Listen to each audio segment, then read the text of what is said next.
I think most people who aren't astronomers wouldn't even think it's a star cluster. So, Mary Louise, looking at these three together, you can see how these types of clusters evolve, from bunched up fuzzy balls to big spread out groups of stars.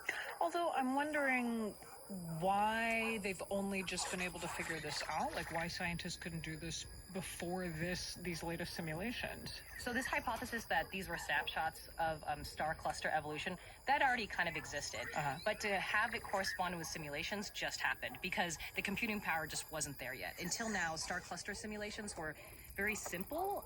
The stars had minimal interaction with the dust and gas they formed from, but in this study they are able to add that dynamic in and more accurately model the relationship between stars over a long period of time.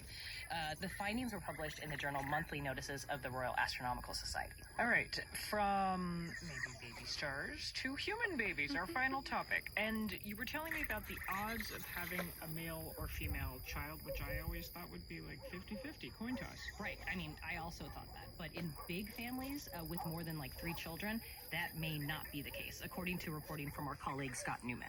Say more. What's going on? Well, Harvard researcher Siwen Wang and her colleagues noticed something interesting among their own families and friends, which is that families with many children often have a string of male babies or a string of female babies. To the extent that we're wondering this happens so frequent, whether it's simply by chance or is there any underlying biology explaining these sex clustering within families. So to study this more, they turned to data that already existed. It's something called the Nurses' Health Study. It tracked over 100,000 pregnancies from 1956 to 2015, and examining the birth records of more than 58,000 women, Siwen's team found a pattern.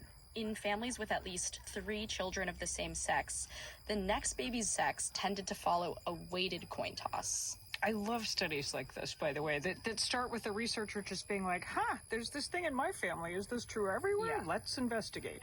But it sounds like you're telling me, Rachel, each family may have a distinct tendency towards males or toward females? Exactly. So in families with 3 male children, the probability of having another male child was 61%. And in families with 3 female children, the probability of having another female child was 58%. 61 and 58%. That's not 50-50 or anywhere close to it. Do they know why? Well, one of the first things that stood out in the data were the mother's age at first birth. Women who started their families at the age of 28 had a slightly higher chance of having families with all females or all males. We also know that maternal age during the reproductive years is associated with several physiological changes, including shorter menstrual cycles and a lower vaginal pH. So the age of the mom might influence the biological sex of the child. And in speaking with NPR, Siwen noted that parents' ages are often similar to one another. And since the study focused on maternal data and didn't include paternal age or genetic information, the potential influence of fathers on these outcomes remains an open question for the researchers. That's Rachel Carlson and Regina Barber from NPR Science Podcast Shortwave, which you can follow wherever you follow podcasts for new discoveries, everyday mysteries, and the science behind the headlines. Thanks, you too. Thank you.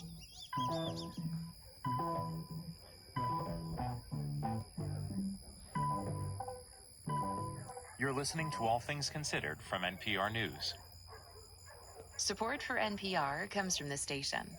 And from Subaru, the new Forester Hybrid offers symmetrical all-wheel drive and up to 581 miles per tank, part of the new Forester Hybrid family of SUVs. More at Subaru.com/Forester Hybrid.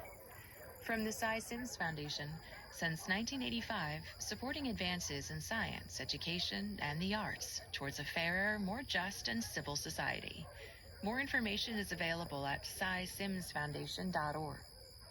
From Progressive Insurance, home of the Name Your Price tool, so drivers can see coverage options at progressive.com or 1-800-PROGRESSIVE.